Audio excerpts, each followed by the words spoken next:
Welcome to the Filmmakers studio this evening. My name is Scott Seeger. I'm filling in this week. With us tonight, we have filmmaker Doug Phillips. And Doug has been a filmmaker for some time now and has a couple of feature-length films and a couple of short films on his resume. And, well, Doug, why don't you just tell us a little bit about your latest film?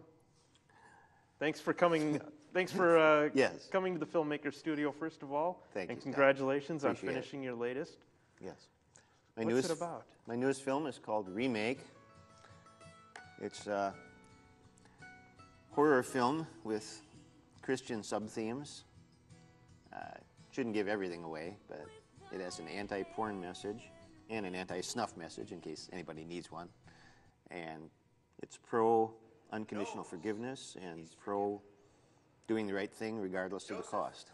That's interesting because a lot of horror movies are just a lot of people killing each other. It's kind of interesting to make a horror movie with a Christian theme behind it. What motivated you to do that? Do you have, I take it you're a Christian and you have that part of your faith that you put into your project? Yes. I tend to do stuff with adult themes in them, but I have a very specific production code about what I will and won't put in. I think there's a lot of ways to tell a story without having to resort to what you see commonly. I like the old style, the Hays Code era stuff. You know, the Hitchcock and some other people did just fine in that. You know, those are some of the most popular films even now. Based on the less is more approach. Now, if you ever want to get succeed in Hollywood and everything, how are you going to do that if you favor the Hays Code? Because a lot of people don't really favor that in Hollywood. Yeah, not all parts of it, but most parts of it. Well, I have no plans to succeed in Hollywood. I'm going to be 62 in July, and I'm always going to be an indie. I never shoot SAG. I shoot, pure non-union. I do things the way that I believe in doing them. I'm not going to have anybody interfere with that, so I would never fit in out there. I don't pretend that I would. Do you think this film will be able to find an audience? It seems like Christians aren't supposed to gravitate towards horror movies. We're supposed to be, well, we're supposed to go for churchy movies, not R-rated movies. Do you think that's kind of a conflict? Based on what I understand about the rating system, there's nothing in here that would cause it to be rated R, although it comes a little bit close as far as the depressing themes and the intensity. Hopefully I created the intensity I wanted to create. And although all of my films are message films and they're written from my own worldview and therefore they have that in there either explicitly or implicitly, I'm not aiming at a specifically Christian audience. That's not what I'm trying to do. As far as I'm concerned, we should be able to talk about the stuff that I believe in to a general audience, just like you should be able to talk to them about anything else. And so some of my stuff is ordinary drama. It always has conflict, dysfunctional family relationships, whatever, sickness, death, the things that people face. And sometimes I'll reach a little harder with really excruciating stuff. I played a hitman in one of my films. I played a pro-life doctor who was a whoremonger in one of my films and ends up meeting his own daughter in the street. Taking the idea of, if you make a bad decision, there's no telling how far that bad decision is going to carry you. So kind of strange stuff, and yet some of those have been successful, some have been rated highly. In this particular case, I'm picking on some things that I want to pick on and talk about them, which you hardly ever hear anything about some of these issues in films. I made up a way to do that. And making it in a horror envelope was a way of sort of getting at the target audience that I was really aiming for. Great. And giving them enough horror so they won't feel like I cheated them out of their money, and yet I'm talking about some things you're not going to hear very well. And when I saw this film, I noticed some of the scenes where the killing takes place, the camera gracefully goes off screen and you don't actually see the killing. Did you take that from Hitchcock? Is that Hitchcockian? You could probably say that. There's several different reasons they all kind of go together. With the limited resources that I have, I don't really have a good way to make it look like someone's being stabbed and fake it. So, plus, I want to be sure that whatever I'm doing, I'm not making bad behavior look attractive and not creating an imitated behavior problem, because that's true in any of my films. I assume that no matter what the target audience is, it's going to fall into the hands of some little kid somewhere, and I don't want to be responsible for ruining anybody's life. This film... So I don't want to, hey, that's cool, Yeah, that's not the idea. I'm trying to make bad behavior look bad, and part of that is being discreet as to how I show it, and not just push it in people's faces. And this film was shown at the Bare Bones Film Festival in Muskogee, Oklahoma. Muskogee, Oklahoma. And how did it do down there? That was the world premiere. That was on April 20th, 2012. I was down there for it. It was good. That was Friday night, and more people came in Saturday. So it was not the biggest audience in the world, but there's mostly filmmaker people. Carlo Rodriguez's film was showing right after that. He's part of a big group in Texas. So you're being too modest. Did it win any awards? Okay, I'm sorry. Yes, it was. The film was nominated for both Best Drama and Best Horror. I was nominated for Indie Auteur of the Year for making it. You get nominated for that if you wear at least 5 major hats. So I was writer, producer, director, was an actor in the film, and I edited it. And I was nominated in a special classification. You have the regular Best Actor and Best Actress classifications. Seems like you work They also had a classification for Best Actor who's also the filmmaker. Yeah, he's not going to be as good as the people who are just pure actors, but yeah, they actually nominated me for that too. So out of those 4, I won 1 award, which is Best Drama. Wow. That's probably the one I would have wanted the most. Congratulations. Thank you. So it took Best Drama at the Bare Bones Film Festival. That's great. Yep. How did the audience react when you were sitting there in the theater and it was the world premiere? Were they did they laugh at the right places? Did they not laugh at the right places? Or there isn't a whole lot to laugh about there. Yeah, I ejected. I try to put in a little bit of comic relief wherever I can. So yeah, basically I got laughs in the places where I expected. I also got them in 1 or 2 places where I didn't expect. So that means nuts. I've already got dialogue and I didn't leave a 2-second blank spot. So, but it's too late. I like it the way it's edited. It was good, and there's some people that were really thinking hard after having seen it, which was my purpose. Yeah, it was good feedback. Had a good Q&A. It's take me a while to describe all of it. I was happy with how it worked.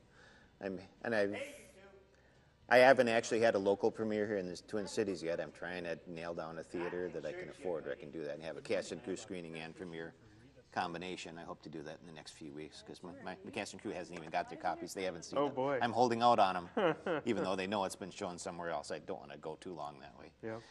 So, but I've let a few people see it just so I could get feedback, and generally, they're agreeing. They understand what I've done, and generally think what I was trying to do, and generally agree that I accomplished it. I also have a review up on theindependentcritic.com, and he's saying the same thing.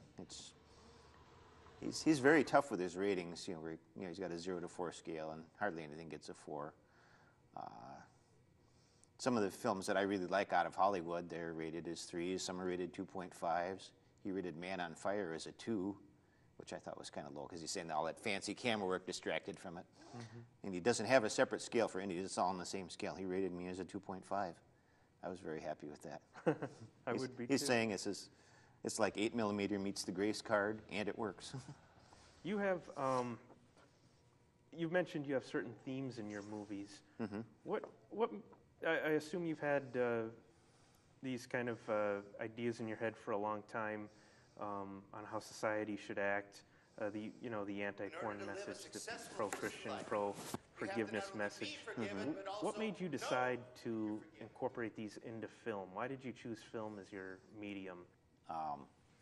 Well, I've been a writer all my life, basically, both fiction and nonfiction. I've written on theology, science, history, politics, and I wrote fiction stories that would incorporate, there's really no such thing as pure entertainment. Anything that's fiction, you got to have a protagonist and antagonist. You got to have conflict and something to be resolved and some goal to reach for. Otherwise, you can't hold an audience just talking about real life money and grass. Nobody cares. And the stakes have to be high. And basically, anybody who does a dramatic fiction story, they're putting their own worldview into it, and it's propaganda on some level, whether they admit it or not, whether they even realize it or not. So I'm doing the same thing, but I admit it. In 2000, I started taking up screenwriting. You know, prior to that, I was just writing stuff that people will actually read, and it's a whole different medium. Visual storytelling is different than written, so I had to learn a whole new way. Actually, I got started in it because I started being a film reviewer a few years before that, and that caused me to realize the difference. And I thought, hey, I could do this too. So I started working at it. And then in 2000, I started writing screenwriting just for the sales market. But in 2004, some of my indie film friends persuaded me to start writing cheaper scripts and produce them myself, because that's, no matter how many awards you win, that's probably the only way you're ever going to live long enough to see your own work up on screen. So I took them at their word, and by that fall, I was shooting my own stuff, and I shot 5 features, 8 shorts, a music video, and a demo in the last 7 years. Plus, I just shot a demo for my new film last weekend, so that's 16 pieces of film. I think that's right. Wow. In 7 years. And you 7.5 mentioned years. earlier you had a couple of screenplays that actually got optioned, but you passed on that. Why was that? I had a cop thriller script that a group of actors in L.A. wanted to pick Mike up. McCoy, this was business as usual. There's 7 actors that are head job, of this thing just called the like Creative any other Actors job. Alliance. Just a different They city. had people custom write scripts that, Different so people. all 7 of them would have lead Different roles. And then they were going to take all these scripts of different genres around to producers and say, what would you like? You want a rom-com? I got that. You want a thrill? I got that. You got this guy. And no matter which one they pick, they all come with it. They all have to act in it. I actually had an option offer for the one that I wrote for them, custom wrote, but they're just about to sign it and send it back, but then their lawyer told them, nah, you're optioning the wrong way, don't do that. So they voided out all their offers and took them away from my face at the last minute. Had nothing to do with the quality of writing. They voided them all out. This is really strange. I actually did have an option offer and accepted it and, signed it for a Western that I wrote. It's not a Western in the normal genre sense. It's not Gene Autry, Roy Rogers, and it's not Clint Eastwood. It's based on a true story of a border incident between Mexico and the U.S. back in 1855.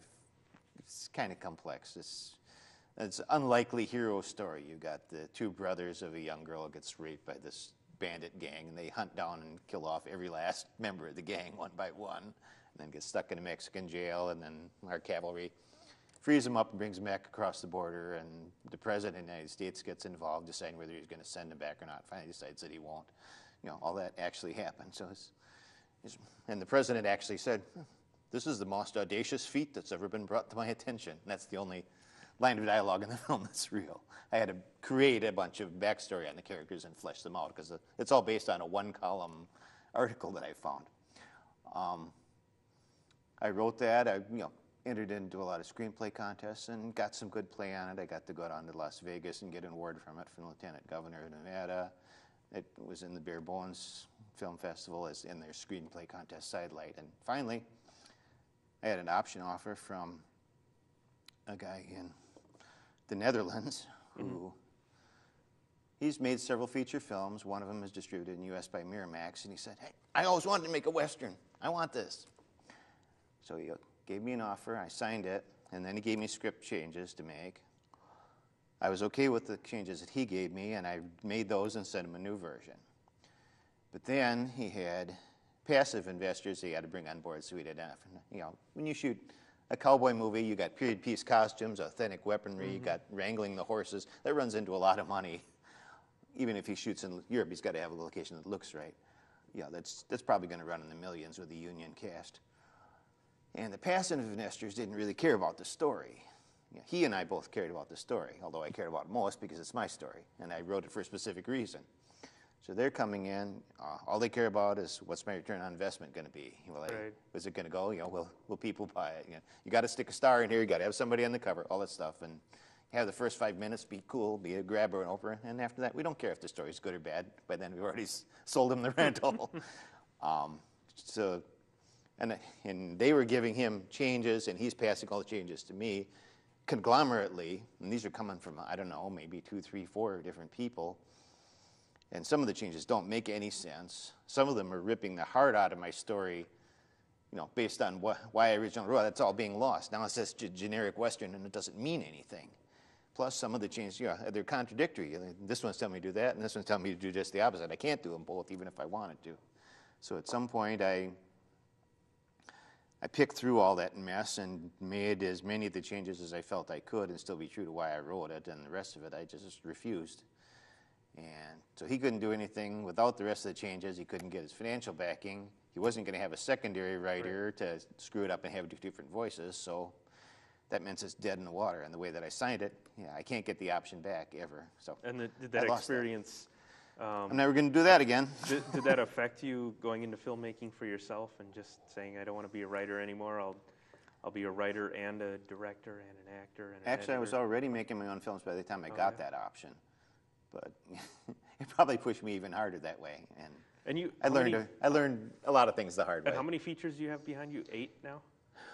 That I've made. Yep. I say 5. One of them's not in my control. That was another mistake that 5. I made. And depending on how she edits it, it might be either a feature or mini features. But let's say 5 features and 5. 8 shorts and a couple of miscellaneous. Between the first one you did and the latest one you've done, how is it different? The first one, did everything just go wrong? And on this last one, are you a lot better at doing it now? Have you really perfected your craft? Or do you still have things that seem to go wrong, like Murphy's Law? Okay. On the latest one, my original, the first film that I ever did, that I wrote with the express purpose of producing it, was 0 Hour, which I play a hitman He who... met the face of destiny. Yeah, he's kind of burned out. He's a Vietnam vet. This is the only job he could get when he came home. He didn't have any other skills. What if I was a stalker? They first took away all his other loyalties by making him kill off his old commanding officer, who is now a federal or FBI agent that's bugging them. So he's worse than Rambo. He doesn't have any father figure. He's gone. And now he's been doing this for a long time, and he really does. He can't make any friends. He can't do anything. He's pretty well burnt out, and I'm portraying all of that. But then he makes a mistake and just allows somebody to come into his life a little bit, and it turns out that her father is the next guy he's supposed to kill. Plus he's been, this lady's been pitching some stuff at him which he hasn't heard before. So he ends up experiencing Christian conversion, and as a result of it, he decides not to go through with this last hit. Not only that, but he rats out the entire organization, and by doing that, he's sacrificing his own life to save the life of his intended victim, which is a fulfillment of greater love has no man than this, that he give his life for his friends. So I like that. Yeah. I wish it could be out, but I wasn't the director at that point. I was just producing. I was assigning myself an acting role, and I had script control. But I had some of my friends in Oklahoma that I met at the first Bare Bones Fest directing for me, and the person that directed that did a very good job. I gave her ownership of the film. I thought that would get it, because I don't want to learn how to edit. I don't want to, I don't have anywhere else to go. I don't know anybody. I'm learning all these skills one at a time, which I didn't want to learn. And she's never finished it. She tried to finish it a couple times with hardware problems and a whole bunch of other stuff. So after 7 years, it's still sitting there and not done. That's another thing I learned I won't do again. After about a year and a half of having some of my friends direct for me, I'd seen enough. I'd seen how the best directors handle people, and even though I'm not a natural leader, I'm not a natural people person, sometimes you have to force yourself to do things you can do. So I took the reins starting in December 2005 and started directing my own films. And I kept ownership and creative control and all that stuff. And so now, if I do something, I make sure eventually it gets released. And it's the way that I wanted it to be. So that's one difference. And things always go wrong. But